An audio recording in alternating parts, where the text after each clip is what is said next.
Hey guys, what's up? Lumpy ice cream here. With the Tim. The Tim, we're back a day later, but Yep. whatever. Lightsaber smacks in the Yep. face. Yeah. We've recorded this like twice now. And both had funny lightsaber bits. Yeah. Hopefully this doesn't cut out because we've had 2 test runs And if it has and cut they've out, then gone we're... smoothly. If it has cut out, then like... It doesn't matter anyway. Then it doesn't So- matter and we're just talking to nothing. That was Ain't that weird. amazing? So, Series 5, we're on the... Well, we're still on the road, but now we're even closer to Series 9. 9 days. Yeah. Yeah. So that's really fucking awesome. Illuminati. And we last time we finished our look at RTD's run. Yep. Now we're on a Moffat. Yep. So how are the two gonna compare? We'll see. We'll see. Not very fucking good. Oh no. So number 10, Victory of the Daleks. I test this story. We'll get into reasons why when we go back over them. I give it a 2. Number 9, The Vampires of Venice. I give this a 5. It's a decent episode. It's, fine. Not much to it. Number 8, The Lodger. I also give this a 5. It's just, a comedic story for the purposes of it, It's okay. Yep. So, yeah, 5 for that one. Number 7, The Beast Below, which, coincidentally, I give a 7. It's a decent story. It's certainly not as good as what came before it in terms of what Moffat wrote. The previous 5 aren't as good, I'll admit, but I think this story still stands up on its own merits. Number 6, The Pandorica Opens / The Big Bang. This just kind of cements just how complex Moffat has to be. Like, I don't know why he has to be so complex. I mean, rebooting the entire universe in your first series is kind of weird. It's like, okay then. I give it an 8. I think Pandorica Opens is a stronger episode, and then The Big Bang kind of just goes all shit. But whatever. Number 5, The Hungry Earth / Cold Blood. I love this episode. I think what classic fans, need to understand that these are not the same Silurians from the classic series. Everyone seems to miss the line of they're a branch off of the species. They're not the exact same Silurians from, Pertwee's era and Davison's era. Yep. They're a completely different branch off of the species. I can't really pick which episode's better. I both give them a 9, and collectively it's a 9. Yep. But yeah, I just can't think which one's better. So, yeah. Number 4, The 11th Hour. This episode is really good. It's a really nice introduction to Matt Smith and the kind of doctor he'll be. I remember not really liking it to start off with, but then again, upon rewatching it, I really liked it. Yeah. It's one of the best openings to a series. I'd say, not to jump too far ahead, but I think Deep Breath is probably a bit better. Only slightly though. Yeah, I'd say only slightly. But yeah, I'd give 11th Hour a 9. Okay. Moving on to number 3, Vincent and the Doctor. This is a really good episode. When you can get past the fact that the enemy of the piece is essentially a space chicken. Yeah, that's kind of weird. But really nice emotional moments. Which, shock and horror, don't have anything to do with romance. And that just goes to show you can have emotional moments in Doctor Who. They don't have to center around romance. Yeah. which really, when you look at it, I think some of my favourite elements are like that. Father's Day, you know. Yeah. I guess the only exception to the rule would be Human Nature and Family Blood. Yeah. That's really emotional from a romance kind of standpoint, but also it's not strictly the Doctor. So, yeah. So I give Vincent the Doctor a 9. There's just something kind of keeping me from giving it a 10. Maybe it's the fact that the enemy is essentially a space chicken. There's something about that. I just can't give a 10 out of 10. Number 2, Amy's Choice. I give this a 10. Really? Yes, I love this episode. I guess the space pollen thing is kind of, okay. That it takes a twist in a direction I wouldn't have liked to see it go in, but at the same time, I'm not upset that it took that direction.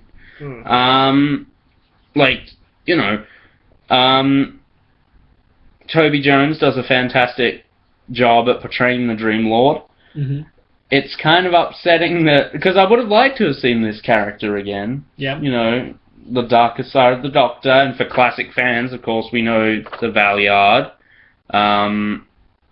He was an amalgamation of the darker sides of the Doctor, or something contrived like that. And it was cool to see something. I'm not saying he could have been the Valeyard, but I think, you know, he was cool just to see one time off, but it would have been cool to see him come back later. Yeah. At some point, but, you know. And the clues are all there that he's the, darker side of the Doctor, because he's got the bow tie. He's essentially dressed like Matt Smith. Yeah. So, but yeah, I really love how it kind of plays on that. And number 1, The Time of Angels / Flesh and Stone. Both of these I give 10, and collectively it's a 10. I wasn't expecting you to give them a 10. Really? No. I mentioned in the last section, I will admit, the angels got less scary as they went on. Yep. But I think the quality of the story picked up in this and then massively just spiked downwards. Yeah. It just went all the way down with Angels Take Manhattan. Angels shit on Manhattan. Yeah. But this story I really love. I mean, they are scary almost to the point of Blink, but not quite in the first part. In the second part, not so much. That is down to the fact that you're kind of taken out of it because you see them move. Whereas in Blink, you feel like you're part of it because, you know, you're looking at them. Yeah. And, you know, so there's that little subliminal kind of thing. Some people might not like that because it kind of takes them out of it when it's kind of designed to draw you in, make you feel part. It can distract. It's like, well, that's just stupid. Yeah. Which I can see, but also I like. So there's that. But I really love this two-parter. Right. Apart from the, you know, obvious, you know, Weeping Angels moving part, that's like my complaint about it. Yep. Well, actually, I have another one, and that's really major, but that's just to do with one line. But we'll circle back to that. Yeah. We'll go through these episodes, break them down. Wait. Oh, I didn't put that in. Put what in? Okay, alright, so I'm going to just insert this at number 2. So this is number 2 for me. A Christmas Carol. I forgot to put that in there. Yep. Accidentally. I think this is hands down the best Christmas special. Okay. Again, it has that emotional kind of side to it. Yeah. That I just really frickin' love. And again, yeah, it takes place at Christmas, but it also feels like a Christmas special. Yeah. Like it's something you can watch at Christmas and, you know, get a little bit of Christmas cheer from, which you never get with the RTD specials. Yeah. They just happen to take place at Christmas. So, yeah. But, yeah, let's circle back through these and just discuss them a little bit. So, the 11th hour, of course, we're introduced to Matt Smith. What did you think of this? Well, episode. Well, let's speak of it as if you had just watched it, just like for the first time. That's what I was just about to do. Yep, and then So, watching it for the first time, it was like I was still torn up at losing David Tennant. yeah, so was I. Yeah, everyone was. I had my doubts. I was like, no, this guy can't possibly measure up. No. He's not gonna do as well. He's a young guy, blah, blah, blah, blah. And then this episode happened, and I was like, no, fuck off, David Tennant. We don't need you anymore. I don't know if I was like that. I mean, I can't quite remember. That's just me. Plus, I remember I missed the first, 5 minutes of it. Right. So, yeah. But, I can't... I can't remember my first reactions to a lot of episodes. Some I can when they really stand out, which kind of leads me to believe I wasn't impressed with this episode first off. Yep. But I get that a lot. With a lot of the episodes, I don't appreciate them until I rewatch them all. Yep. And then others that I remember liking, I utterly hate. But yeah, this one really is a fun episode. Yeah. It's fun, and it also has that sort of that trademark Stephen Moffat horror factor. Yeah, it's not that scary. No, but I'd imagine it would scare young kids. Maybe, and I guess that's the point. So I personally didn't see a threat in the episode, and I guess you can say whenever the Doctor's involved, there's no real threat. I didn't feel a threat because it was a series opener, and yeah. But that's not necessarily true, because there are a lot of times where I've been left thinking, how can the Doctor possibly get out of this one? Yeah. And more so in RTD, because I think Moffat has made the Doctor a bit too powerful. Yeah. But I think that those moments are sometimes the best. Don't use them all the time, because it's parts like that that are truly special when you watch them. Like the Time Lord Victorious. That was so cool. And I think I might have mentioned last week that I would like to see more of that. Yeah. I've had a little bit of time to think about it, and I don't think so. Because it'd be a spectacle that, would be so good to see when it pops up. But yeah, the Doctor is quite... I'd say Matt Smith's incarnation, I think, is probably, Moffat made him a big deal. Yeah. When the Doctor really was never a big deal before, in the sense that he is now. But whatever. And also, in this episode, I don't know if anyone else gets this feeling, I don't know if you get this feeling, but Prisoner Zero feels very Torchwoody. Yeah. Yeah. No, I see. Yeah, I can see that. Yeah, he's got that factor that just makes him. He could have been. He's from an alternate dimension. Torchwood stuff's from alternate dimensions. Exactly. Yeah, I see that now. That's actually a good observation. Yeah, Prisoner Zero just feels really Torchwoody, and I feel like if Torchwood had kept going, then they would have had Prisoner Zero or a member of Prisoner Zero's species on there. Plus, can we even say that it's, I guess, form? Is that its form? Yeah. I guess so. Yeah. Because, the Atraxi recognize it. Yeah. So, plus, I guess the Atraxi a little bit kind of like the Reapers in a way. Yeah. That it's their purpose there is to hunt down Prisoner Zero. Oh no, okay, no. But wait, how did they get through? I'd imagine them coming through the rift in time, or the crack. Whatever. Eyeballs. I don't know. They're eyeballs. It doesn't matter. Yeah. Oh well. But yeah. Some nice elements. We get introduced to Amy Pond. Yep. And briefly to Rory. Yeah, interesting little thing that they tried there, as opposed to, the companion just gets swept up and all of that. We have here, he meets little Amelia Pond, and she grows up with this fairy tale, essentially. Yeah. And, everyone calling her crazy for it, and then 12 years later, he shows up. Fucking told you. So yeah, that's kind of interesting play with it. Gets the sense that Moffat's actually trying. Yep. So yeah, but I just feel Moffat writes all women the same, feisty, and that's about it. Yeah. So, I guess because Amy knew the Doctor technically for so long, I guess that's why I can kind of relate to her a little bit, but it's not nowhere near that I could relate to, like, Donna or like that. Right. So, yeah. And also, the thing was, watching the episode for the first time, and seeing little Amelia run out with her suitcase, it's like, oh, the Doctor's companion's gonna be a little girl. Nice. No, it's not. No, I was kind of disappointed by that, but also at the same time not. I wasn't, because I had known. Yeah. I didn't know. I'd read everything about it, so I'd known at that point that, okay, whatever. So yeah, there's that. Should we move on to the next episode? Yep. Yeah, okay. The Beast Below. Like I mentioned, not a bad episode.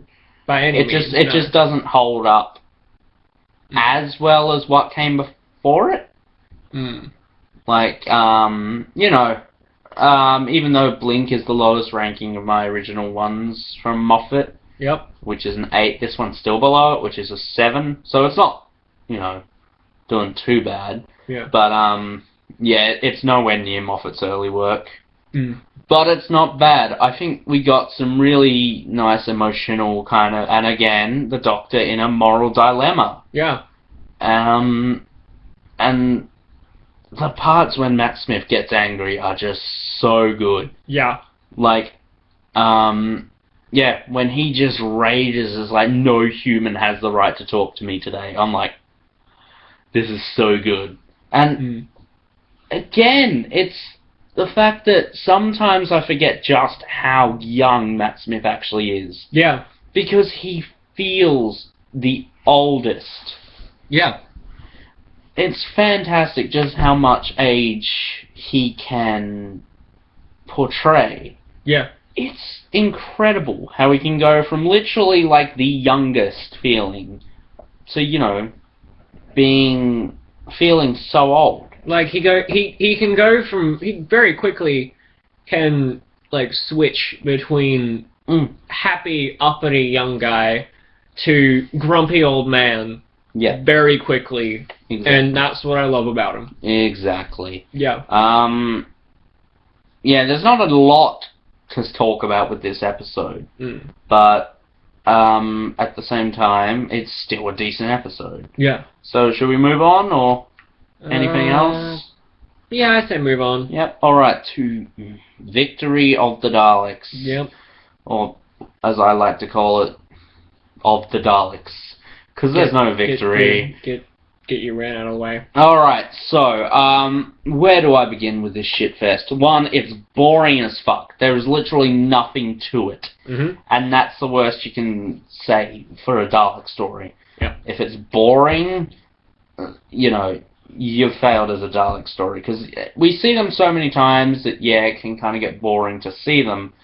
But most of, Asylum of the Daleks is a bad story. It is terrible. Yeah. But I still have fun seeing it.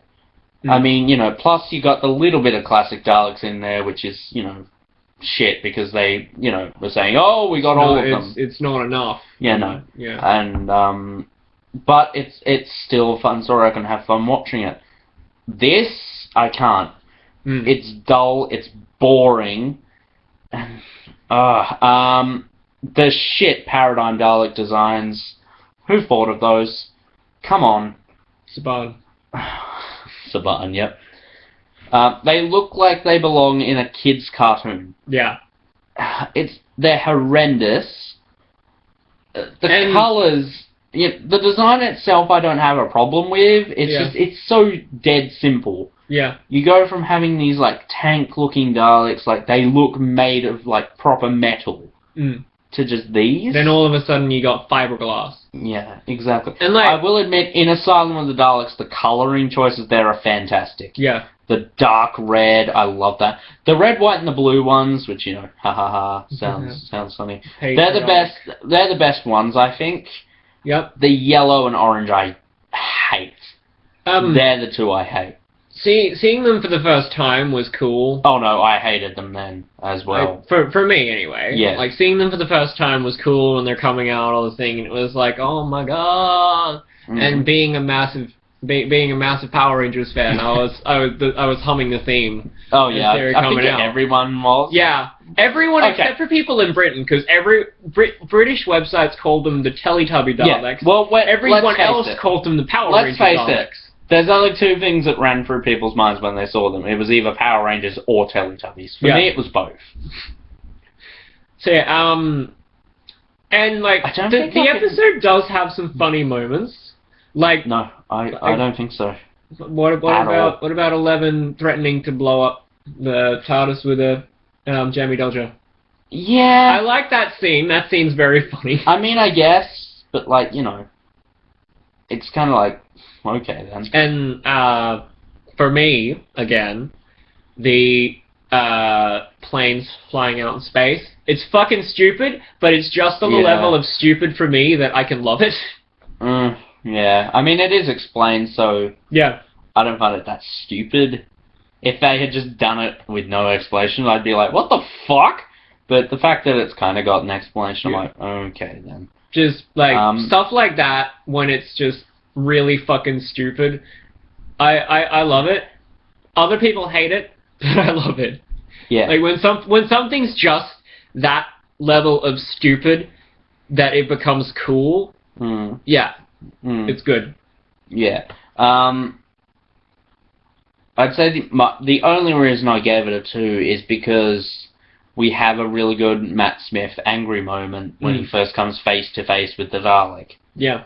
And I thought that was so good to see. I mean, it's shit. It's a really shit episode. They're not Daleks, they're my iodines. Irons. Yes, Ironsides. I put them on the side of my irons. And it just... Iodine sounds better. And it feels really, like... Fuck you, it escalates really quickly. Yeah. Like, you know, we don't get, like... You know, it's just the Doctor's angry at the Daleks. He's trying to convince these guys, you know, they're Daleks, you know, they're evil. And then he just rages and says, I am the Doctor. And it's like, oh, okay, you're the Doctor. We can be evil now for no reason. We have to have you confirm you are the Doctor. I mean, we could have done a body scan of you and realized, oh, you're a fucking Time Lord. You must be the Doctor. Like, you know. Yeah. That's weird.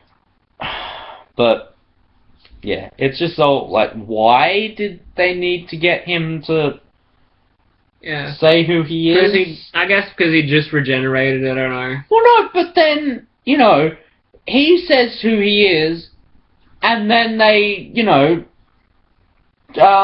create the Paradigm Daleks. What if the Doctor never, you know... They wouldn't have created a Paradigm Dalek. Yeah! So their entire plan needed the Doctor. Yep.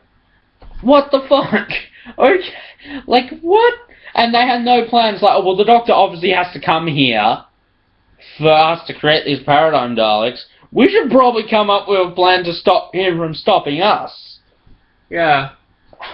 It's just shit. Yeah, it's a shit episode, but like I can put it on the background while I'm doing something and then laugh every like I don't know, couple minutes or so. I wouldn't watch it unless I was having a marathon, to be honest. And then I kind of feel that this episode would kind of deter me from continuing.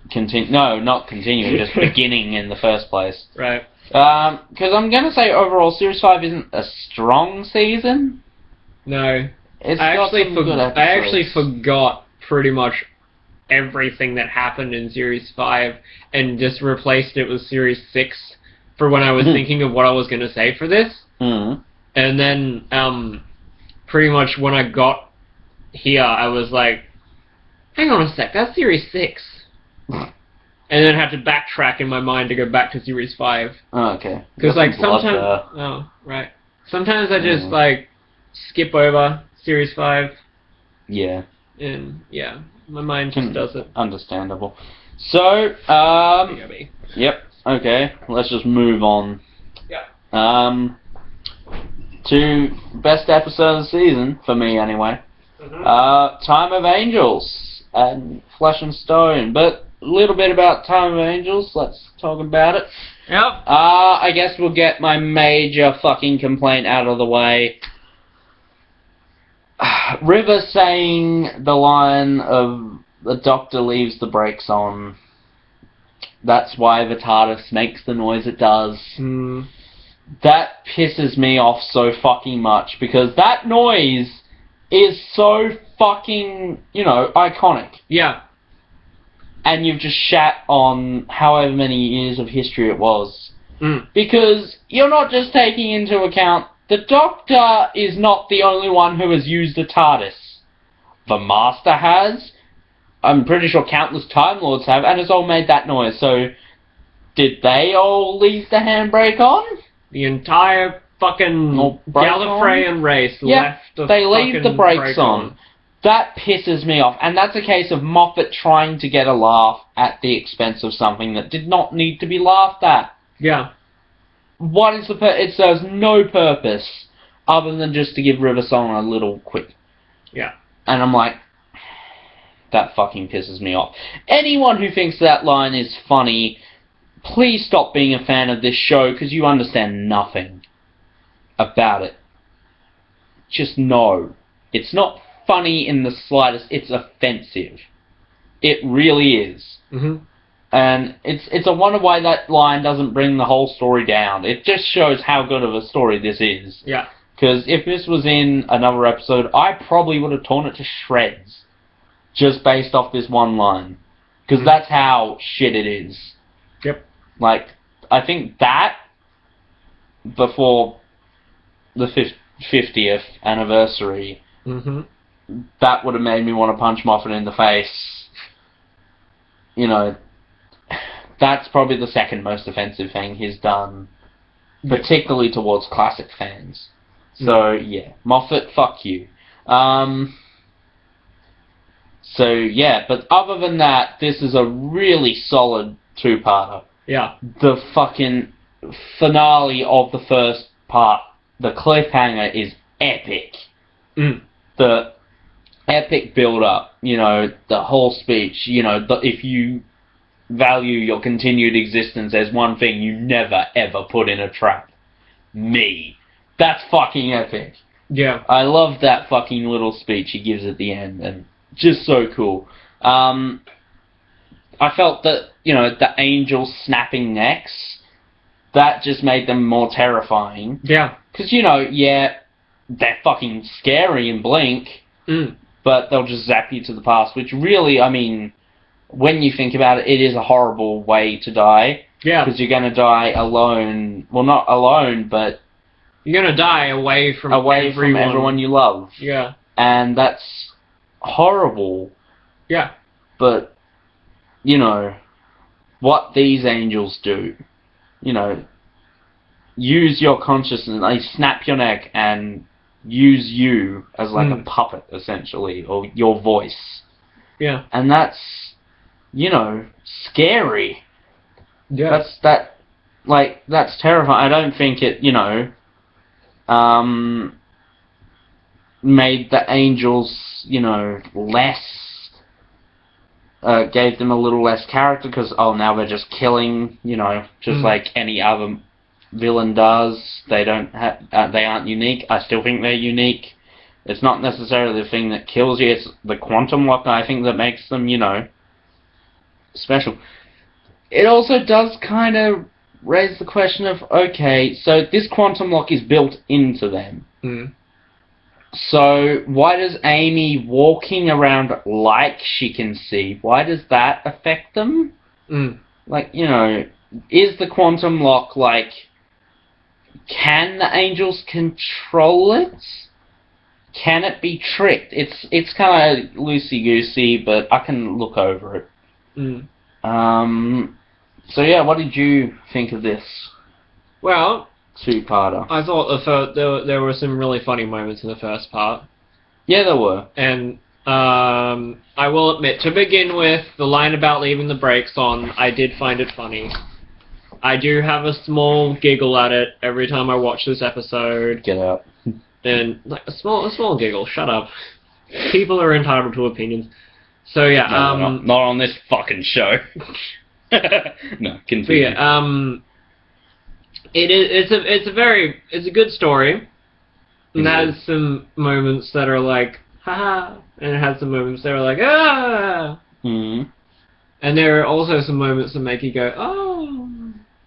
Like, the whole, this massive military force thing is a fucking, like a church. And it's like, oh, I was surprised at that, because, like, yeah. And there are a lot of theories going around because those clerics have the Omega symbol on them. Yeah. A lot of people are theorizing about Omega, which, you know, it is kind of sad that, you know, wouldn't have happened because, you know, okay, why do they have the Omega symbol on them? Yeah. And of course, the whole crack in the universe thing can be linked to Omega. So yeah, and some technically still say it is because there are a lot of theories out there of, okay, what if the Gallifrey is in Omega's universe now? And that's kind of a frightening thought in itself. So yeah, the way I know, I'm kind of getting this vibe from you. You might not be agreeing it's the best of the series. No, not really. No, not really. I don't really have a best of series for Series 5, because again, it is very much a series that I can just overlook and stuff. Yeah, I can see that. So yeah, it's good. Yeah. But again, it's not the best, I would say. No. Okay, so rolling on to the next episode, which will be very brief, I think. Vampires in Venice. It's a cool episode. Yeah. Like, I can watch it and be like, yay! Sorry, Vampires of Venice. Vampires of Venice, I was thinking in my head, that doesn't sound right. I was thinking something else entirely. Yeah, it's not bad. It's not awful, it's not bad, it's just... It's not phenomenal. No, it's definitely good. Not. Yeah. By all means, it's good. It's kind of like, you know, Doctor Who taking classic monster and putting an alien twist in it. Yeah, which, and it's done pretty well. Sometimes it can work well, sometimes it can't. I think it's done pretty well with the vampires. Yeah, I think the best case in point is the Foretold. Yeah. How it takes a mummy and, oh, I love that. You just wait, guys. I'm going to be, you know, Series 8, man. I'm looking forward to reviewing that. The vampires, I think, are really cool. Because they're fish people. They're fish people. And, like, that's... I can never remember their names. The thing. It's something contrived. Yeah, they're fish people. Yeah. But that's something that you don't really expect to see from vampires. No. You don't expect to see vampires linked to fish. No. And like that's one thing that sometimes I like about Moffat's writing. Well, it's not Moffat. Not Moffat's writing, but it's not Moffat, but like Moffat's era. Moffat's era. It has that bit of unpredictability in it. Yeah. Like with the monsters anyway. Sometimes it can be predictable as fuck. Then again, that can give the false illusion of he thinks he's more clever than what he is. Yeah. And that is a lot. That is one major problem I have. Is everything has to be overcomplicated. Like the way they wrote the mystery of who River Song is in Series 6, wrote it as if you are genuinely supposed to be shocked when it's revealed who she is. I saw that coming literally from the get-go. Oh, Amy's pregnant. They're going to reveal who River Song is. I wonder. It literally was not a shock to me at all. But yeah, so back to Vampires of Venice. Yeah, so the fish people I think is cool, and I kind of wish that other incarnations of classic monsters were like that. Like had that layer of what the fuck in them. Like the werewolf being symbiotic life form or whatever. Yeah. That was kind of whatever. Yeah, I'd say that is probably very close to what an actual werewolf is. Yeah, that's literally that is a werewolf. Yeah, that is literally a werewolf. That's just werewolf. It's just werewolf in alien speak. That's it. So the vampires done as fish people was very cool. Yeah. Nice. It was innovative and stuff. And I'm always a big fan of innovative My stuff. favorite part of this story is the way it's explained about the reflections and why you can't see them is because they're wearing perception filters and the mirror can't decide what to do. Yeah. It doesn't know whether to do the perception is being filtered as or its true form, so it leaves it blank.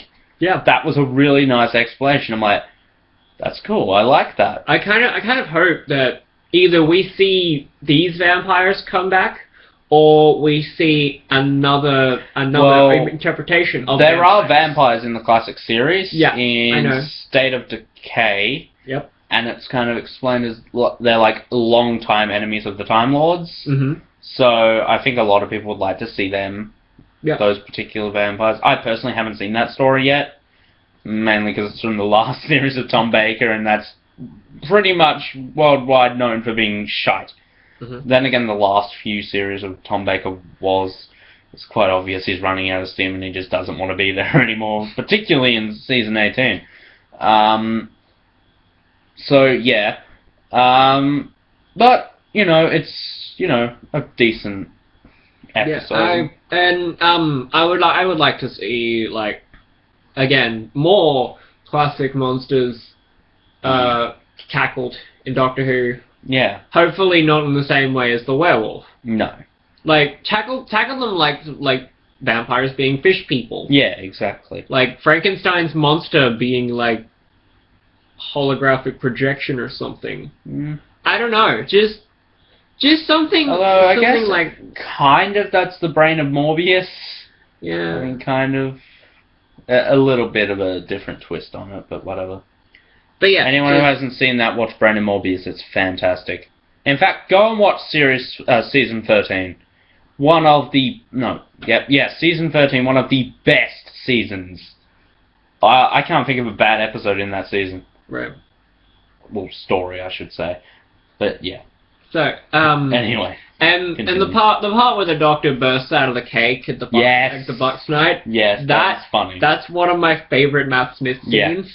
Yeah. The look of genuine confusion on his face is like...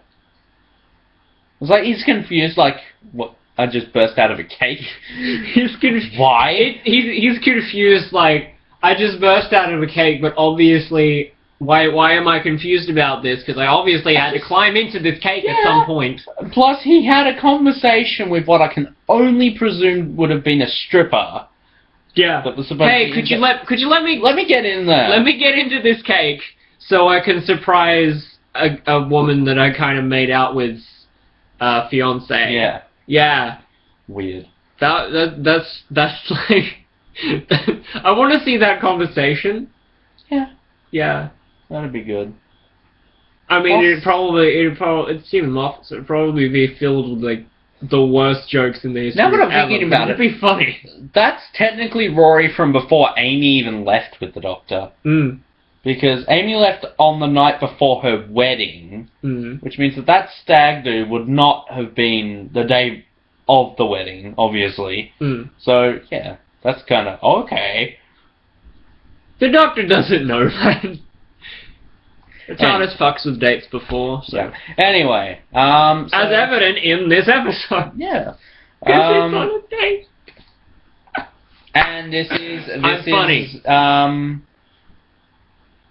No, sorry, it's not. No, never mind. I was going to say this is the one where the Doctor goes and reaches into the crack in time, but no, that's future. Moving on to Amy's Choice. Mm-hmm. Fantastic episode. If I had to pick a best in season, this would be it. I can see that. Yeah. It is a few people's top pick. Where to begin? I I think this is probably what Father's Day... This is to Amy what Father's Day was to Rose. Yeah. Where this is, like, where she feels like a character. Because, again, she's supposed to be marrying Rory, but you don't get a sense that she has an emotional attachment to Rory. Yeah. I guess until this episode, where she is literally going to kill herself and the Doctor. You know, she's taking that risk just at the slight chance that she can be with Rory again. Yeah. And that, you know, it kind of makes me wish Rose and Mickey would have got a moment like that. Yeah. But Mickey wound up with better, so yeah. He deserved better than Rose. Rose was a skank, quite frankly. Poor Mickey and the sneezing fits he had. He still has them. Yeah, to this day. Martha's like, "You alright?" No, I'll be fine. Anyway. Pizza! Sorry. So, yeah, really good episode. I want to go to pizza night at Mickey and Martha's. That'd be awesome. Oh, God. Moving on? Yeah, moving on. Yeah. I always have trouble. Yeah, The Hungry Earth and Cold Blood. Again, another moral dilemma for the Doctor. And he kind of lets humanity decide. Yeah. And the companion doesn't go shit skits at him. Clara? No, yeah. So, you know, that was cool. Plus, technically, kind of half and half, we get the return of a classic series villain. Like, it is the return of a classic series villain, because it is the Silurians, but it's not the Silurians from the classic series. It would be cool to see them adapted, and I laugh every time I see the picture that's like, what if Jenny made out with a classic series Silurian? It's hilarious. I fucking laugh every time I see that. The Hungry Earth, like, I always saw The Hungry Earth, and every time I would always miss the reruns of Cold Blood. Really? Every time. It's another parting of the ways. Wow. Just, I'd always miss it every time. They'd have the whole season playing over a couple weeks or a couple days, and something or other would happen, and I would miss Cold Blood. Poor you. It's like, it's not fair. No. Not at all. So, of course, we get the end of Cold Blood. Rory dies. Yep. Erased from time until a few episodes later. Yep.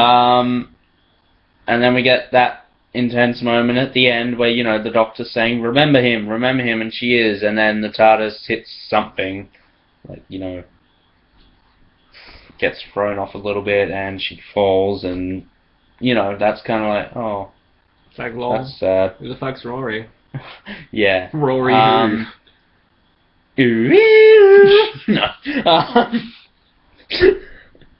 And then in this, I'm pretty sure it's in this, we get the reveal of the Doctor pulled a piece of the TARDIS from the crack. So, you know, that's interesting. Yeah. Well, it would have been. Is it in this episode? Yes, because that would have been the only time. Right. Yeah. Yep. Because he reaches in and pulls it out. Although, you know, you can't go near the crack because it erases you from time, but the Doctor can reach into it. Because, you know, that's the thing. Yeah. He was wearing a rag on his hand, wasn't he? Yeah. Yeah. But that's why the rag was temporarily... Yeah. The rag was a fixed point. No. It was quantum locked. Yeah. But yeah, moving on to Vincent. Is it the Lodger or Vincent and the Doctor? I'm trying to remember which order it goes in. I'm pretty sure it's Vincent and the Doctor. Yes, I'm going to say that. Yes, it is. Because Amy finds the ring in the Lodger. So yeah, Vincent and the Doctor. Hang on. Yeah, we're good. Yeah. Again, a nice episode. It's a very nice filler episode. Yeah, exactly. Like, it doesn't contribute much to the plot. No, not at all. really. But it's a good episode. Yeah. I don't mind historical episodes like that. Yeah. I mean, obviously in Classic Who they were plentiful, or at least in Hartnell's run, not so much later. Now when we get like a classic, not classic, historical kind of episode, there's usually an alien element to it. There's never just, this is a historical episode, which is kind of a good thing. Because that's from an era of the show when it was supposed to be educational and all of that. Yeah. So, I mean, if you were to just have a purely historical episode, I don't think it would be, very well received, just because I think we're in a kind of age where people expect sci-fi in their sci-fi shows. Yeah. How dare they? And that has ruined a lot of episodes. Yeah. Hyde. Hyde was doing so well, and then it had the sci-fi elements. It had to put... We couldn't just have straight-out horror, which in Classic Who we had plentiful. It was just horror, and that was awesome. And I just watch Hyde until it's not scary. Yeah. And then stop it and be like, yep, I'm done. I'm like... The episode had so much potential, but then it shifts so Anyway, we can talk about Hyde later. Yeah. Although we probably won't, because I've said my piece on it. Anyway. I'll say a few things about it. Yeah, you can say a few things about it. So, yeah, Vincent the Doctor, really nice. It's very sad as well. It is. Like, it really is. I didn't really... I always knew that Vincent Van Gogh, or Van Gogh, whatever. Van Gogh, however the fuck you pronounce it. I'm just gonna say Van Gogh, because they say Van Gogh in the episode. Yeah. Except for that one guy who says Van Gogh, and it's like... Yeah, whatever. Fuck off, mate. I always say Van Gogh, I don't know why. Yeah, but like, I always knew that Vincent Van Gogh was just an artist and stuff. I never knew his, like, the story behind him. Yeah, exactly. And then watching this episode and finding out the story of Vincent Van Gogh was like, oh... I am made upset by this. This is not okay. I am made upset by this. We need that on a shirt. Yeah, I need to find the receipt for my emotions and return them. Yeah. And yeah, like and the sadder thing is that I always have feelings for fictional characters and feel and stuff. But then when it's a real person, it's like, oh. Yeah.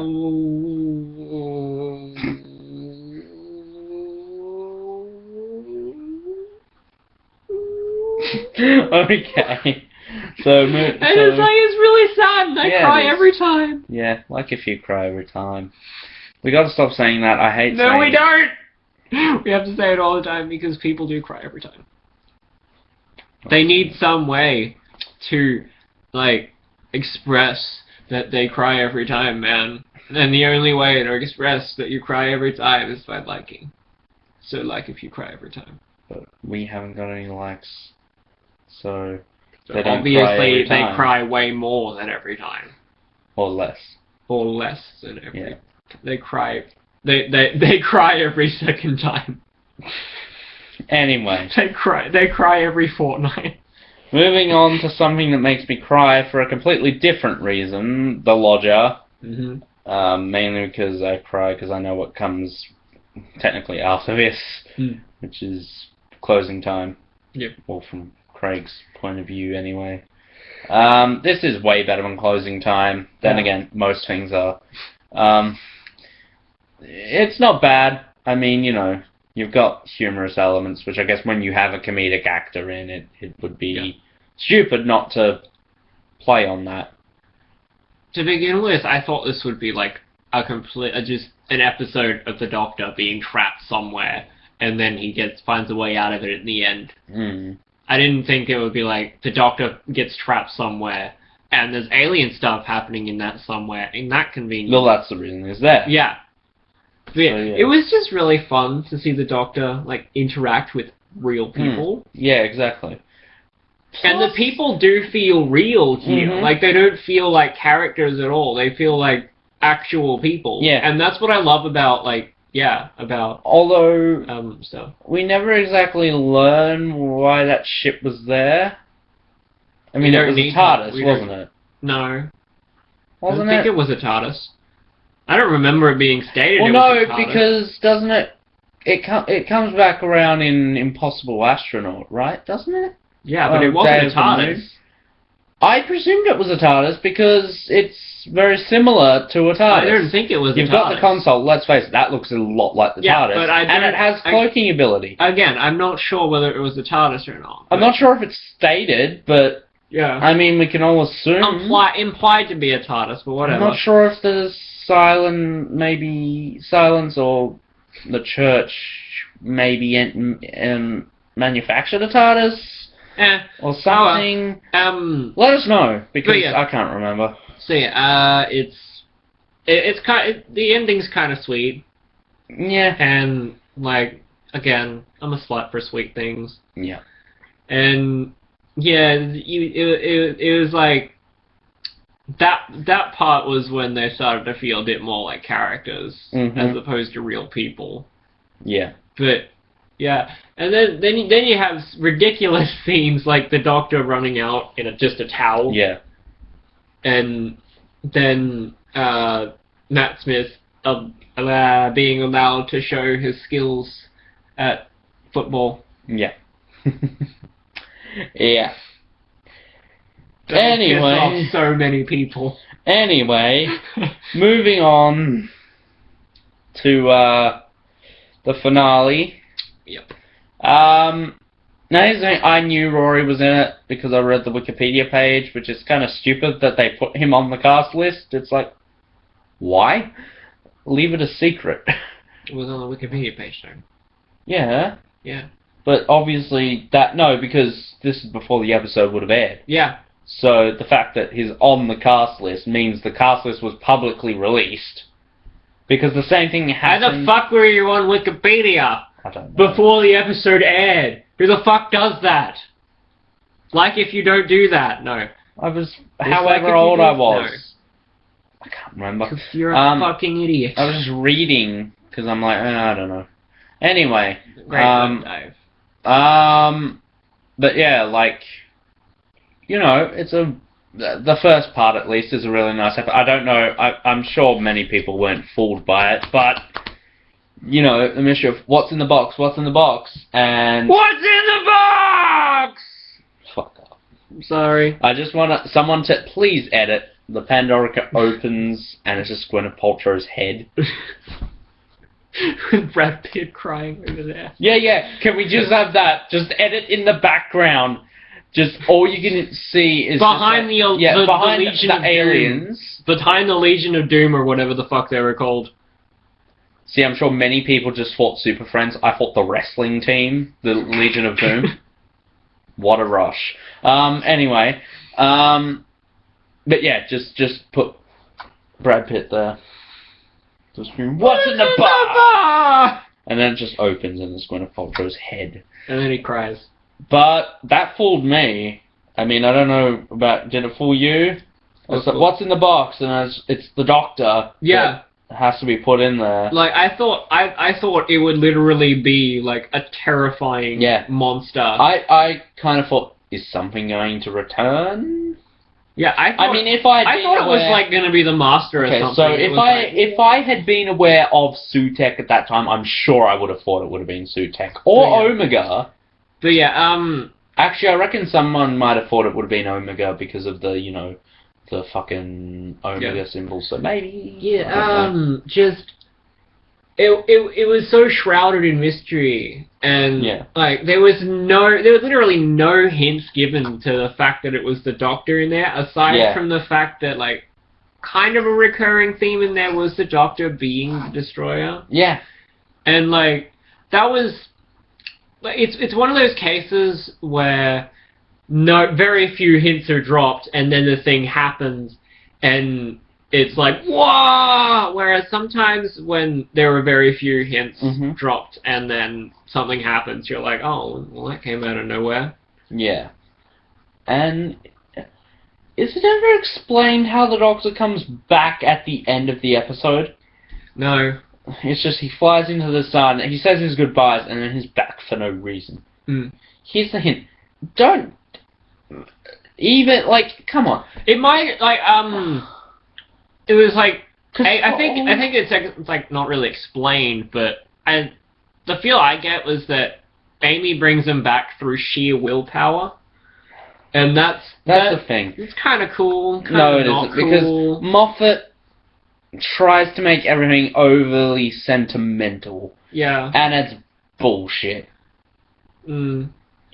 It's just plain and utter bullshit. And again, I'm a very sentimental person, so... Yeah. Like, I can't... It takes me, like...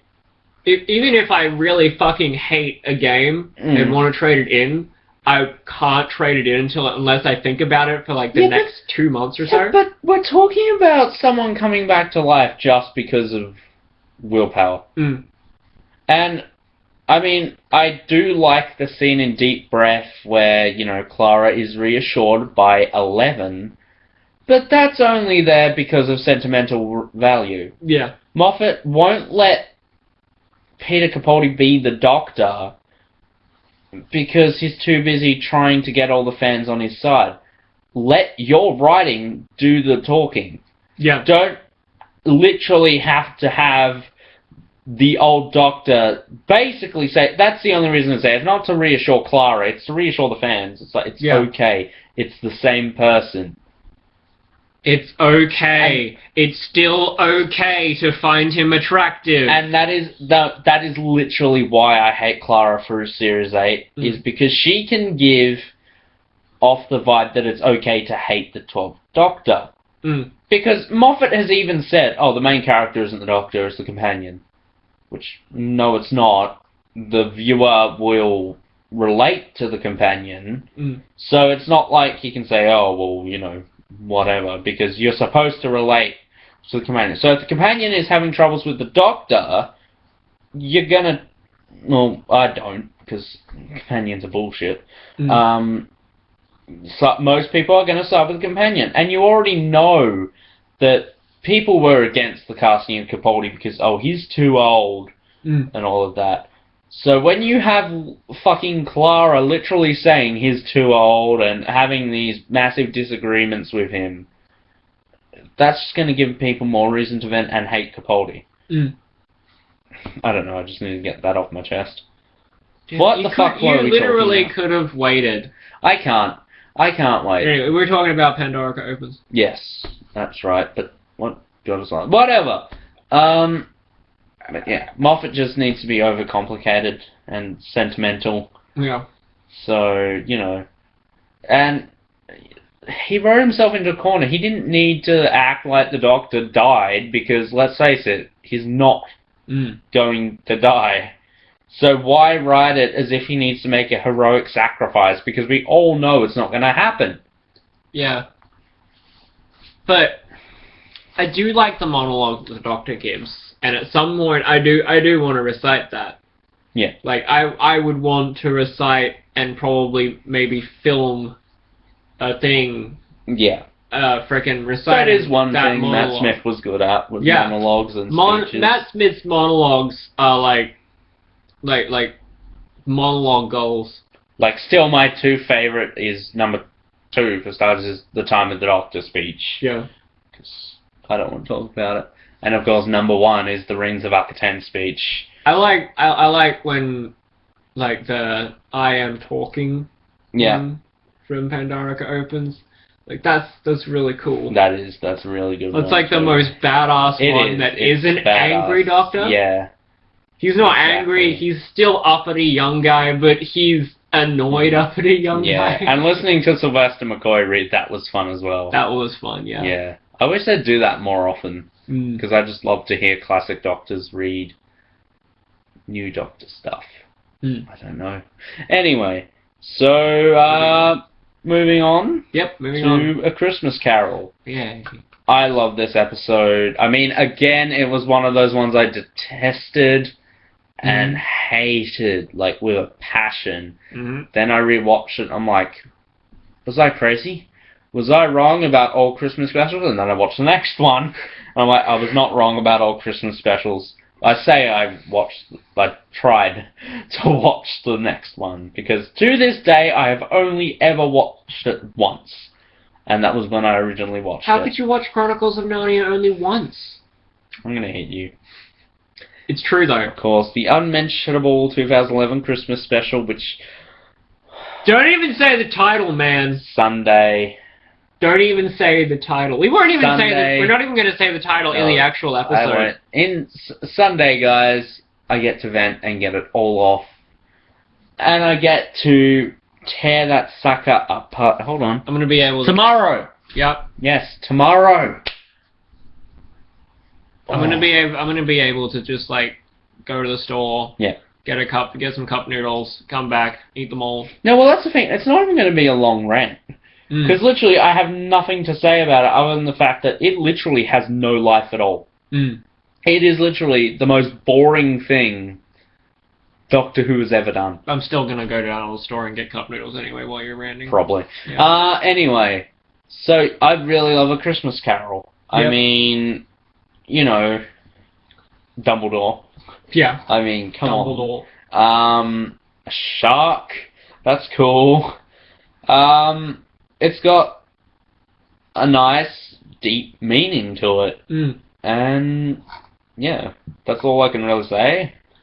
I don't really remember much about A Christmas Carol, because there's like... Oh, it's an you need to rewatch, like... Yeah, I definitely will at some point. At the moment. But yeah, it's like an episode that I've only watched twice. And both times never really paid much attention to it. Yeah, I guess. Like I do with most Christmas specials. Yeah. Because, yeah, they're Christmas specials. Usually they're very generic. Yeah. At least the RTD ones. Yeah. The RTD ones always feel the same. Yeah. At least I think, you know, the first two, you know, Runaway Bride and Christmas Invasion feel very much similar. Yeah. But, yeah. So, should we move on to our topic? Yep. Our topic of the week, well, my topic of the week, is Moffat stories. Moffat stories. We're doing this for this one because it wouldn't seem practical to do it for our Series 8 video, because our Series 8 video, we're potentially going to have one or more guests with us. Yeah. So how we're going to set the camera up there, I don't know. Across the room. Yeah. With a microphone here. Yeah. Alright. So, similar to last week, I'm going to go over this. There are 25. Yep. And we only discussed the top 5, I believe? Yeah. Yeah. Yep. Maybe. Alright. So, let's get this on the road. 25, the unmentionable 2011 Christmas special. Yep. 24, The Day of the Doctor. Yep. 23, Let's Kill Hitler. And I just wanted to mention, those three have zeros. Zeros out of 10. Right. So, keep that in mind. I don't think I ever gave a 0 out of 10 to a RTD story. Guys, just remember, he gave a 0 to The Day of the Doctor. Hates it that much. You'll see why, guys. Yeah. Absolutely nothing good about it. If you like it, you'll probably hate it after he's finished. I mean, I don't. I can bring up such good points that I can probably sway a lot of people. We'll save it for the video. Yeah. Why do you think I haven't talked about it a lot? Yeah. Because I'm saving it for that video. Gonna be good. 22, Asylum of the Daleks. 21, The Bells of St. John. 20, The Angels Take Manhattan. 19, Listen. By the way, these are only ones he wrote, not co-wrote. Yep. 19, Listen. 18, The Beast Below. 17, The Impossible Astronaut / Day of the Moon. So you can tell there that only from 19 to 25, that they're 5. So, and everything above that, not bad scores. So I think that speaks also, but then again, I've given 3 of them 0. So we'll definitely discuss that later as to, you know, RTD versus Moffat. Yep. So 17, The Impossible Astronaut / Day of the Moon. Number 16, The Wedding of River Song. That could be controversial. 15, The Pandorica Opens / The Big Bang. 14, Time of the Doctor. 13, The Snowman. 12, Blink. 11, Last Christmas. 10, The 11th Hour. 9, Deep Breath. 8, A Christmas Carol. 7, Silence in the Library / Forest of the Dead. 6, Time of Angels / Flesh and Stone. 5, Girl in the Fireplace. 4, A Good Man Goes to War. 3, The Name of the Doctor. 2, The Empty Child / The Doctor Dances. And, shockingly to most people, number 1, Dark Water / Death in Heaven. You just wait, guys, because I love that episode, obviously.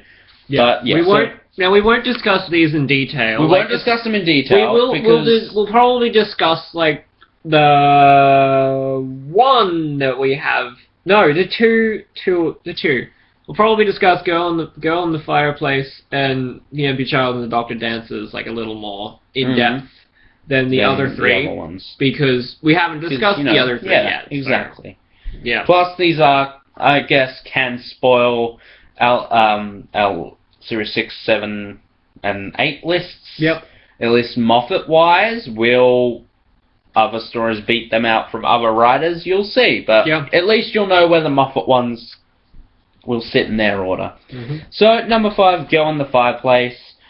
We said it in our review of Series recap. It's romance and Doctor Who done right. It's romance and Doctor Who done right. Yeah. And Moffat can't do that now. And I don't know why. I hope he can't. So yeah, I think one thing I mentioned is it would be interesting to see how many 10s I gave to RTD. I can't remember how many. I think it was a low number. I have given Moffat 8. Oh my god. 8 10s. So, yeah, there are 8 10s, 2 9s. Were you high when you wrote this list? 5, 6, Are you sure that's how many 10s you've given Stephen Moffat stories? No, I'm sure. I've given him 7 8s, 1 7, 2 5s, 1 4, 1 1, and 3 zeros. You heard it here first, folks. So, let that speak volumes. I hate Moffat's approach on the show, but his writing is good. I don't think RTD was particularly that good. I just think RTD's era was better. Yeah. And Moffat is a brilliant writer when he can put his mind to it. Yeah. Problem is his mind's not on Doctor Who at the moment. It's on Sherlock and Doctor Who. He cannot focus on both. When you are tackling a show that is Doctor Who, or on the level of Doctor Who, that's where your focus needs to be. You don't need to worry about anything else. You need to worry on Doctor Who because it is such, it's I think he's literally said that the reason the reason Sherlock takes so long is not just because every like 3 years or so it's 3 hour-and-a-half episodes. So basically it's a trilogy of movies. Yeah. But not only that, it's because of Doctor Who. Because he's got so much time on Doctor Who that he doesn't actually go and do Sherlock. Alright. So I have never seen an episode of Sherlock. You should. It's not the most show ever, but it's good. Yeah, I don't know. Would you prefer if Moffat left Doctor Who and spent more time on Sherlock? That would mean more episodes. Honestly, I'm not saying that I want more episodes of Sherlock because sometimes Sherlock can just get annoying, especially with the incessant queerbaiting that he does.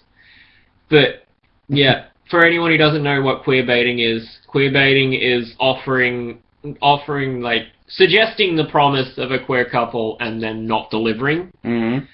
Which is basically what he does with Sherlock and Watson in this series.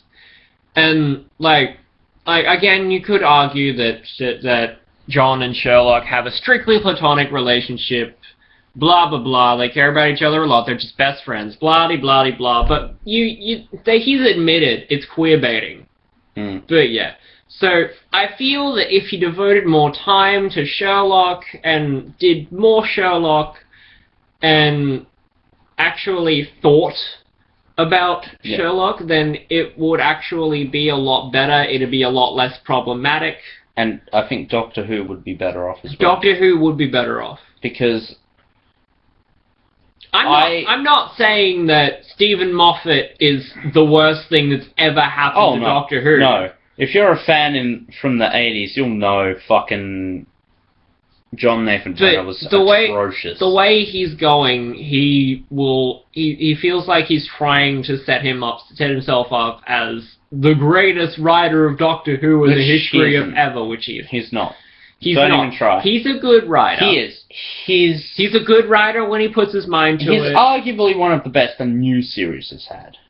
And that pains me. That pains me to say. Okay, so RTD's run on the show, I think, is better. Mm-hmm. But if I can be honest, Russell wasn't a really good writer. Russell's writing feels very kid-friendly. He was a competent writer. He was a competent writer, and his writing did feel very kid-friendly. Yeah. Whereas Stephen Moffat tries way too hard to make it not complicated and not kid-friendly, while keeping it kid-friendly, and I feel that's the problem. Yeah. He doesn't know which audience he's going for. Also, are you going for an adult audience, or are you going for a child audience? Which one? And it's conflicting because he says he's a classic fan, but classic fans are the ones who are complaining. And because I'm one of them, I have to admit, I feel like I'm getting the short end of the stick, and I'm being made fun of for liking the show before 2005. It's like I mentioned before, and I just want to recap the story slightly. In a press event for Deep Breath, Capaldi was asked, what monster would you like to see return? He said the classic 10th Planet Cyberman. Moffat made a very offensive joke saying, oh, you mean the men with balaclavas over their heads? Yep. And Capaldi got visibly annoyed. Capaldi looked like he was going to tear his fucking head off. Yeah. And that is very offensive to a classic fan because, you know, yet the show might have looked stupid, wobbly sets and all of that. Yeah. But, you know, they don't have an astronomical... They didn't have a big budget like they do now. And I still argue the 10th Planet version of the Cybermen are the most terrifying ones out there because they look the most human. Yeah. They have visibly human hands. You can see bone structure. Like, you know, you can see its cloth pulled over a face. And what would be under that is terrifying. One thing just that annoys me about sometimes, like just sometimes, not all the time, but sometimes, is that I feel classic fans have this massive sense of entitlement. Like, it's not like that. I know that yes, sometimes it like a lot of the time, I should say, it does feel like classic series Doctor Who does get the short end of the stick. Does. But just sometimes the sense of entitlement that a lot of classic series fans have just bugs me. See, I can see both ends of the spectrum. New series fans almost feel entitled. Like, the ones who come out and say, oh, we should rename the fandom as Dweeks. I'm like, you're forgetting this show has fucking 50 years of history and the Whovians. Don't come in with your fucking David Tennant's the best Doctor bullshit and try and change the fucking name of the fandom. I'm not sure when Whovian was, you know, first used. I'm not sure. I think it's a new series thing. Is it? Okay. I don't really remember that's hypocritical of me then. Yeah. But whatever.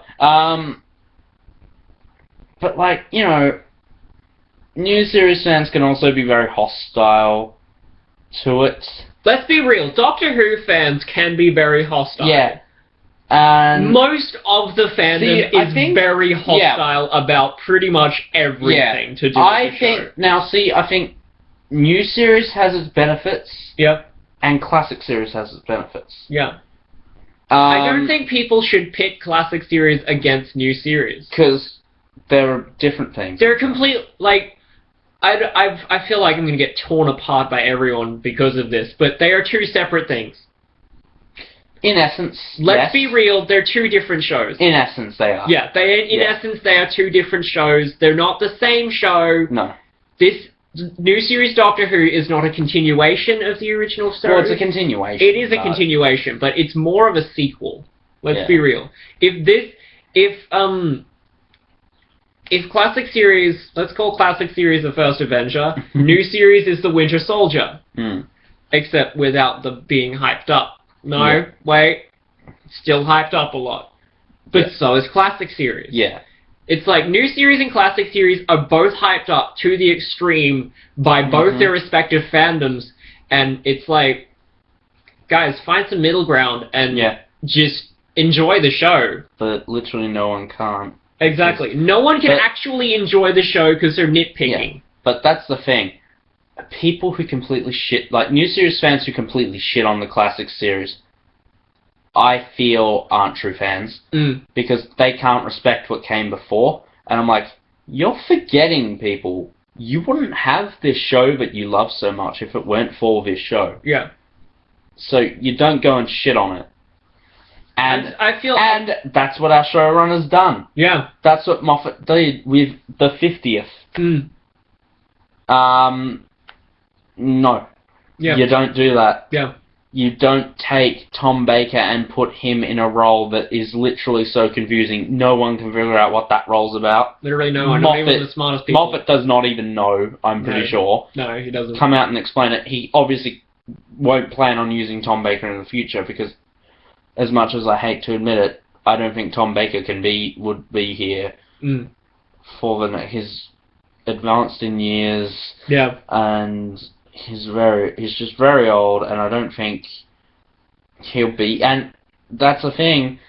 Roll around the 60th, I don't think we'll have many of our classic Doctors left. No. And that's what disappoints me about the 50th. Yeah. That's like another thing that disappoints me about the 50th. Like, I can still enjoy the 50th or 8th anniversary, whatever. Yeah, the 8th. Yeah, I can still enjoy watching the 8th anniversary. But it's just the fact that it feels more like an 8th anniversary than anything that bugs me. And I swear to God, if Moffat even thinks about doing a 10th anniversary this year, I want him fired. Yeah. Because that's just not on. Because why the fuck would you have the 50th anniversary and then the 10th? Because you acknowledge the gap in the show. It's hypocritical. You can't have a 50th fucking anniversary and then literally 2 years later have its 10th. Because it's either going to be 50 years old or it's going to be 10. Let's be real. Make your mind up. The 50th was... Again, it wasn't the 50th anniversary of Doctor Who. It was the 50th anniversary of frickin' An Unearthly Child. Yeah. That's what it was. Yeah. It wasn't the 50th anniversary of Doctor Who. I mean, An Adventure in Space... If they do a 10th anniversary for the new series, that will be the 10th anniversary. That will not be... That will not be like a 10th... Yeah. It won't be... Whatever, it will be the 10th anniversary. Like, that'll celebrate the 10 years that Doctor Who's been back. The 50th does not feel like it celebrates the 50 years. Yeah, no. It should have. It just celebrates the 8 years that it's been on. Yeah. And Moffat says it would have been disrespectful to bring back these actors after however many years and chuck them in ridiculous suits. I'm like, no. What's disrespectful is you have their doctors in there anyway, using archive footage and shitty stunt doubles. Like, you literally get people to stand there and then you CG their faces very crappily over the top. It looks awful. It looks horrendous. Like, why? Fans do a better job. Also, I mean, we're going to move on because we're getting into it and I want to save it. We're getting right up into it. Can I just say... Watch the scene with all of the doctors in there again. They don't know what they're doing because you've got footage of the 7th Doctor in his console room, doing his own thing, going around, switching things, all of that. Next shot, it's him in the television movie. Fucking however many years later, in a completely different costume, in a completely different console room. You can't even keep continuity in your own fucking episode. What, were there 2 7th Doctors there? That's what they meant by 13. Like, for fuck's sake, anyway. Oh my god. Definitely, and I find it interesting. RTD has brought back a lot more villains, or in RTD's era, has brought back a lot of classic series villains. Yeah. Moffat, not so much. I'm gonna say this now, and this is gonna sound very this probably isn't gonna sound the greatest, but when RTD brought back those classic villains, that was because that the show had just started, and they were bringing in villains from the time before it had started. But there's no reason to stop doing that. There's no reason to stop doing that. I'm not saying that. Yeah, it's fine that they're not doing that anymore. I'm saying that they had more of an excuse back then. Yeah, we had the Autons. Yeah. We've got Daleks, Cybermen, Sontarans. We've had a lot, and I'm trying to remember. Fuck, we've had the fucking Macra. Yeah. Moffat, I can't remember how many he's brought back, but it's not a lot. I mean, technically he did bring back the Cybermen. Yep. The proper Cybermen, but even then that wasn't explained on screen, so you literally would have no idea unless you did background research on it. Yep. The Ice Warriors, but I've heard a lot of different things that Mark Gatiss literally had to fight with Moffat to get them back. And a good showrunner who admits that he's a classic fan, if he was a true classic fan, he would have absolutely no problem in bringing back the Ice Warriors. Or any villain. Hell, he should campaign for it.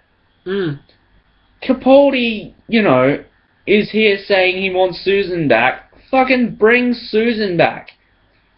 Who gives a shit if new series fans aren't gonna understand it? Just explain who she is, honestly. Make them go back and watch it themselves. Okay. That gives them a reason to explore the classic series. Yeah. Bring back Susan, explain who she is, explain when she was there, and then freaking some people might have motivation to go back and watch the classic series. With Cold War, does that make you want to go back and watch, say, the Ice Warriors? It makes me want to go back and watch the Ice Warriors a little bit. And the Zygons, and with Terror of the Zygons. It makes me want to go back and see when the Zygons were good. Yeah, because they were fantastic. I mean, that is part of Series 13, and Series 13 is, hands down the best series the show's ever had. I even a lot of people would probably disagree with me, but I think the Android Invasion is a pretty good story, and Planet of Evil, I think we've gone completely on a tangent here. We have. Yeah, we were talking about Girl at the Fireplace, and then it just went into this. I can't even remember how. Because I brought up romance being done right in this? I don't know. And then somehow we got into stuff that should be fun. Yeah. Should be good. Anyway, so I don't even think we can continue with the list now. We'll quickly glaze over it. So Girl in the Fireplace, good. Yeah. You know our thoughts on it. Love it. Good Man Goes to War. Really love that episode. Yeah. The follow-up to it? Fucking shit. Follow-up to it again I can have fun with. Oh, I can't. Did I? Yeah, I gave it a 0. And well deserving of that 0. I'd say it's too good for it, frankly. Yeah, no anyway, appeal. go on. But yeah, I really love Good Man Goes to War. We'll explore that more in the next episode. Yep. But yeah, really, I wish it was a 2-parter. Anyway, just to spare us from the fall. Alright, The Name of the Doctor. Do you know how many times you've watched this episode? Oh, I've watched it so many times. I know the exact number I've watched it. How many? I'm kind of ashamed. 46. Oh my god! I have literally watched it. You've watched it 46 times. An episode that is so blasphemously named and you've watched it 46 times? Yeah. I love it. I'm sure I could watch it right now and quote it word for fucking word. Classic fans are killing you right now. I love the episode. I don't think why it's blasphemous. I mean, it's just called Name of the Doctor. They don't actually name the fucking Doctor. Yeah, but when it was first revealed, even I was sitting there he'll never do it. Moffat's a twat, but he'll never do that. Yeah. Next minute. Series 9.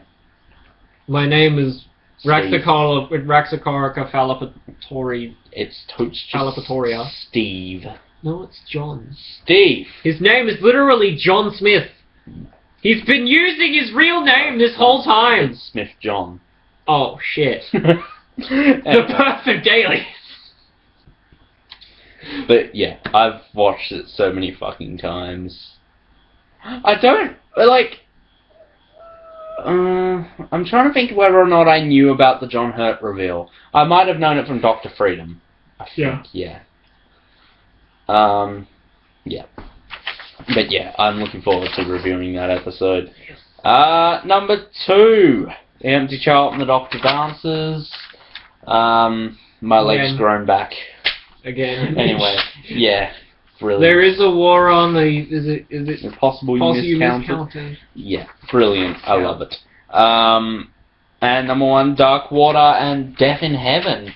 I fucking love it. The reveal... Get more into it in series 8. Yeah. It is a case of Moffat probably being a bit more clever than what he thinks. Yep. Like, you know... But I can deal with it here because... I mean, the fact that... I mean, the only reason I was so surprised was it because it sounded so fucking stupid. I'm like... Not that I had anything against the Master being a woman. I didn't want it to happen, but I wasn't against it. I was like, no, that's so fucking stupid, it would never work, surely. And that's what I thought it was. It worked. I thought it was River. That's what I thought, because there were so many signs that it could have been River. But we'll get into that. So let's go to our series versus series thing. So what was it? The opening episode. Yep. I believe... did I pick Rose? I think Rose was so far my favourite. I don't know. I think I did, because remember we came to like the conclusion. Like I originally said Smith and Jones. We just went back and forth with that. Yes, I believe I said Smith and Jones. We went quality over quantity. No, quantity over quality. No. And then like I think the ultimate decision was I felt Rose set up the better mystery. Rose has been knocked off the top after technically being on top for this whole time. Yep. Only until, you know, I mean, we knocked it off, but it was technically at the top. So we're retconning the whole list that came from our series whatever videos. Still not as bad. Series 2 to... Still not as bad as Stephen Moffat, but okay. I think 11th Hour beats out Rose. It does... I would agree, yeah. It does a good job at setting up the story of the season, the crack in the wall, which... It introduces us to the characters good, well... I also believe... I think we might have been... Oh, no. Did we agree that Series 4 was the best finale? Yes. Yes, purely because of quantity. Purely because of quantity, and I'm still with the opinion. I don't think... I mean... Pandora opens the Big Bang doesn't answer any questions, it just gives us more. Stephen Moffat, were you? And that's one thing. I mean, RTD's era, you know, you had the series, it was all wrapped up in a nice little bow by the series finale. Here, I mean, you'd have plot elements, you know, spew over to the next series. You had the Cult of Skaro, that came up in Series 2, and then it crept forward in Series 3 again, and then we had Dalek Khan. Yep. So that was kind of like a little thing that kept cropping up. But you didn't literally have plot points from a series that had to be resolved in the fucking, you know... In the next 2 series. Yeah. And that's where Moffat fails as a showrunner for me. Because you don't do that, because plans can go awry at any given time. You don't plan ahead. Well, that's the problem. You do plan ahead. Yeah. But you're banking on your star spending another series there.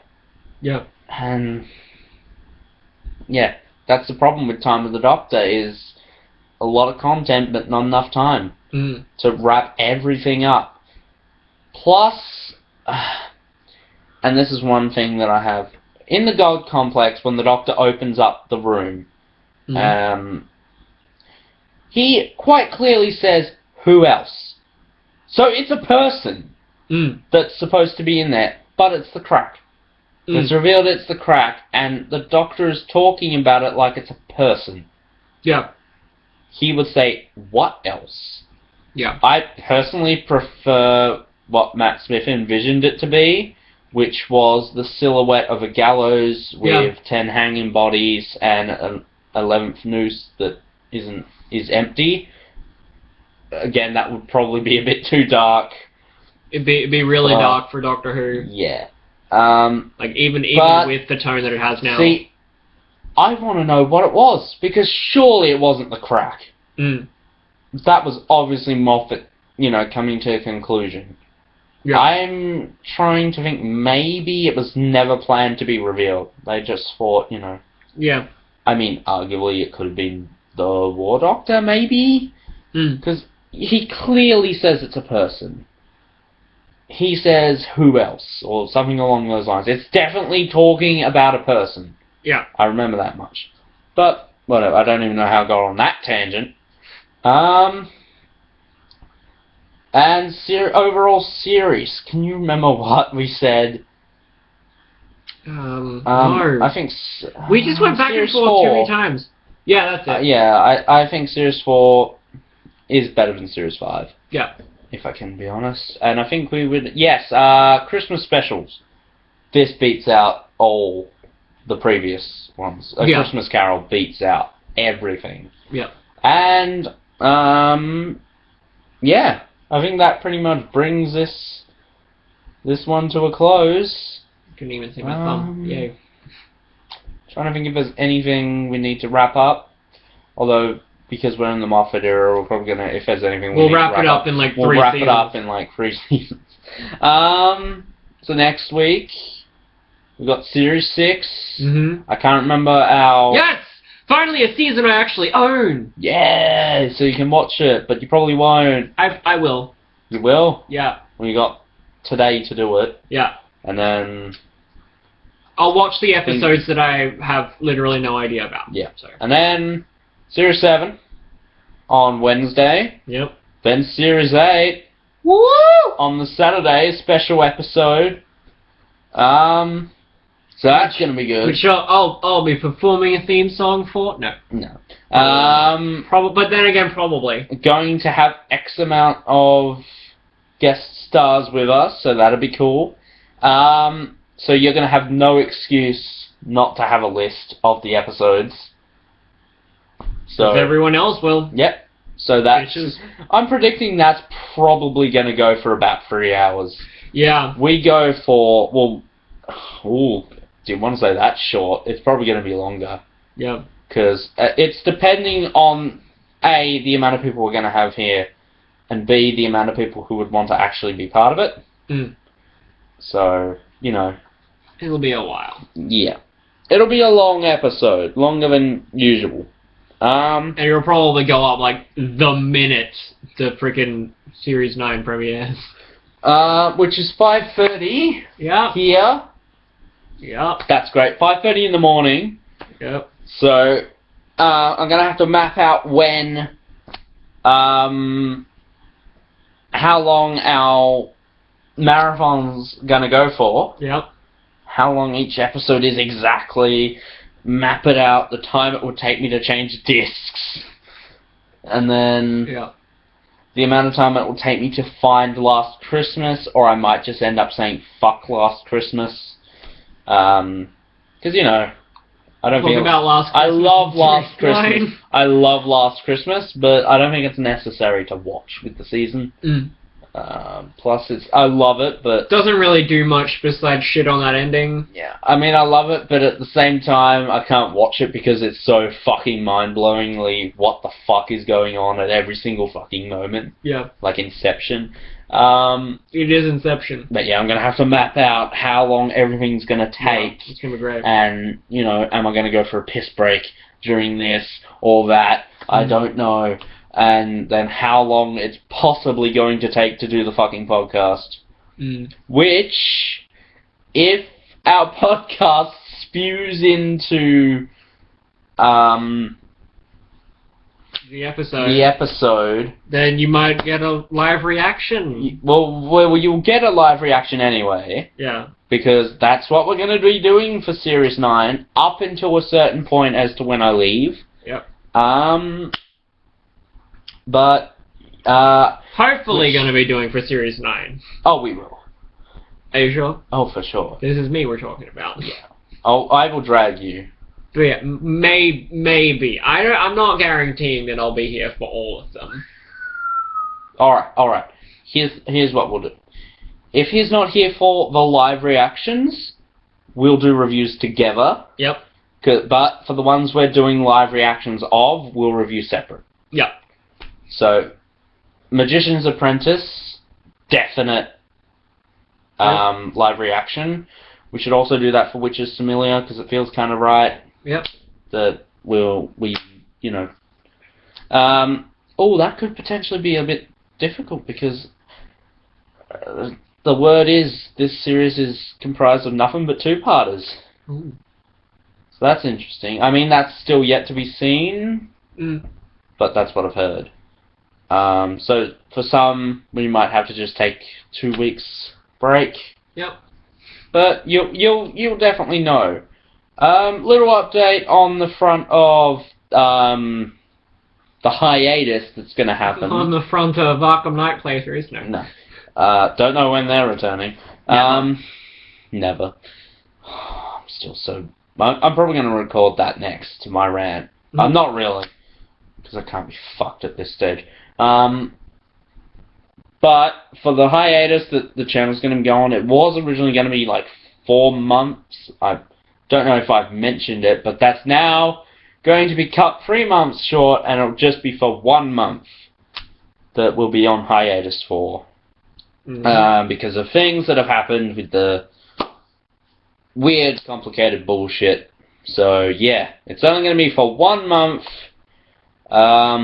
which I'm going to have to go back on our schedule and kind of see what can be done there. But I don't think it would be too much, because, I just have to rig up something for January, pretty much, which, we can just do off the cuff. Yeah. So, yeah, because literally I planned a lot, so he's probably going to come up with the rest of the bullshit. Yeah. Or he's probably not. I mean, he say he wants to come up with something, but he probably won't. Yeah. But anyway, just quick plugging. Uh-oh, quick plugging. Here we go. And then I'll also advertise something from my channel. No. No, my ooh there was something I just thought of, and that. No. that was amazing time. I need a drink. Anyway, starting next month, I will be doing Power Rangers recaps of every season up until Dino Supercharge. Because I'm doing it in lead up to the 2017 Mighty Morphin Power Rangers recoup. And then you can join us on this channel, where we'll also be doing that. But that will be much closer to the actual date. I don't give a fuck. I couldn't wait. I'm doing it. Yeah. I'm doing it every month. That's more so for my benefit, because we he's gonna watch them. Yeah, we talked about, him exploring Classic Who along with me, so that would kind of be like what it's like for me. Yep. Exploring Power Rangers, which I'm sure is going to be one hell of a task. It'll be great for the first... I sound hypocritical when I like to buy all the merchandise and talk a lot about it, but yeah, I'll be doing them every month. So that's at least one guaranteed video a month. Yep.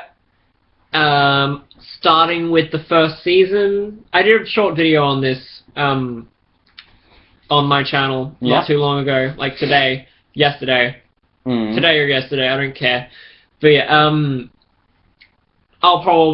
I might be getting some people on to talk about certain seasons. Like, I know maybe... that's a while away. But I know maybe Ryan might be interested in talking about Dino Thunder, because I know he loves Dino Thunder. Maybe. And yeah, So, look forward to those on my channel. So. Yeah. I don't know when my next content's coming up on mine. I kind of want to get a new camera, but I don't. You should buy a new camera. I probably should. I'm going to buy a new camera. So. Yeah. Like, right now, it's just me paying my dad back for the laptop. And, like, you know, if I had had my full payment, then I would buy a new camera. But the fact that I'm limited back by $50 more every fortnight, that kind of makes my money a bit more special, and I kind of want to, you know, use that on more shit for the collection. Yeah. So yeah, like, I still need to finish, like, the Galactus wave and the Odin wave and so many waves. Anyway. But yeah, kind of also, I don't know what to do here. Should we review The Force Awakens when it comes out? Oh, fuck yes. Yes, definitely. Because, I mean, I'm gonna be doing a video, definitely gonna be doing a video on it. Yeah, well, we should definitely vlog. I mean, we're totes. We'll both be vlogging on the day. We've got to camp out. We've got outside Hobart Theatre. Come on. Do we have to? I mean, if it's gonna be as hectic as what Phantom Menace was. Okay, we're probably gonna be camping out. Because, you know, the first day, come on. Yeah. And plus, if the line's there, like, you know. Yeah. We're gonna have to, like, we're literally gonna have to sit out there almost all day, see if a lineup builds. If there isn't one, we can go home. But if there is one, we're camping out. Yeah. Like, we'll take it in turns. One of us will sleep, the other will keep watch. That's gotta be at Hobart, because fuck Glenorchy. We're not doing that in Glenorchy. We're like breaking in, closing the doors. Look forward to double vlogs then. So yeah, we'll do a Force Awakens review, and then when Rogue One comes out next year, we'll also do a... Well, that will be more or less a first impressions kind of review. Of a Star Wars. And we'll see, once a year passes, if it's changed. Because I put in the fucking schedule already, because I literally have a fucking Word document literally with all of the dates for, like, up until, like, 2020. Yeah. Literally, just documenting everything I plan. There are a lot of blank spots, but also a lot of spots filled, so that's fantastic. Plus, now that the dates are freed up for when I come back down from Townsville, which is around Christmas time. Yeah. So, I'm not sure, is it December 17th when Star Wars comes out? I think it's in December. I know it's December. I think it's 17th, so I definitely have to be here. Yeah. Before then. If I'm not, I mean, if I have a camera by then, I'll still make a vlog video, but it will be by myself, up in Townsville. I'm not seeing the movie by myself, so, like, I'll get... If you're not here, I'll get someone else. And that's fair. I really want to be here for it. Yeah. Besides, we're probably going to see it in a group anyway. Yeah, definitely. So. That's what, I mean, I want to plan something, but... Yeah. Oh, hang on, I'll tell you afterward. Alrighty. Okay. Well, let's bring this to a close. We've been babbling for God knows how long. Babbling and talking about friggin' shit that has nothing to do with the podcast. Babylon. Anyway. 5. Yeah. You know what? We should totes have another channel, get 3 other friends, and we will literally call it Babylon 5. Oh my god, that would be amazing. Someone's going to take that. Someone's going to take that. If anyone takes that, we will find you and probably do nothing because we're pretty weak. We'll make it a spin-off of the Kind of a Gamer podcast. Yes. Yes. There'll be 15-minute discussions of some random topic. Yes. That we have to keep to 15 minutes. I also kind of feel like one day, maybe, as just a cool thing, we can totes rip off movie fights and just have a Thick versus Finn. Oh my god, yes. Yes. Okay. Like, I don't know, I fight for Amazing Spider-Man and you fight for Raimi. No. We should, okay, at some point, like, maybe in the next 2 or so weeks, we need to have a theory debate. Oh yes, a theory because debate. with Doctor Who stuff is getting where our Doctor Who stuff is getting pretty spread pretty thin because of new episodes airing and stuff. So because of that, we should have a theory debate. A theory debate. We won't decide the theory now. We'll decide the theory in about we can get an impartial judge to decide what we debate. So yeah. And then we have time to prepare. Yep. Like a theory around that. Yep. And yeah, I'd say we're both pretty good, evenly matched. Yeah. Although nothing can beat my master theory. I'm doing that one time. If you guys, again, I say this a lot, but anyone who knows me knows that I have a lot of theories. Some of them are stupid. Some of them are awesome. Really, my only two crowning ones are my theory for the Doctor's timeline and my theory for the Master's timeline. My crown jewel is my Megaforce theory, which is sad because it's not that it's a theory that doesn't really have much evidence behind it. It's more of a theory that makes me feel like Megaforce is just that little bit better. Oh yeah. And yeah. Anyway, let's bring this to a close. We'll see you guys Wednesday for our Series 6 recap. And Tim might have a little bit more to contribute to that episode because he's going to rewatch some. You never know, I might do as well because I haven't been rewatching them, but I kind of feel like I want to. Yep. At least some. But yeah, we'll see you guys then. Then we'll see you guys. No, sorry. Did I say the specific day just then? No. Because good. We'll see you tomorrow for that. Then Wednesday for Series 7 and that awesome rant I've been waiting ever so long for. And then Series 8 on Saturday for X amount of guests and the premiere. Premiere. The premiere of Tasmania. Yeah. Series 9. Finally here. Gonna do a live reaction. You never know. I mean, it's not really set in stone. But whoever decides to be in that live reaction might possibly return for The Witch's Familiar. Mm-hmm.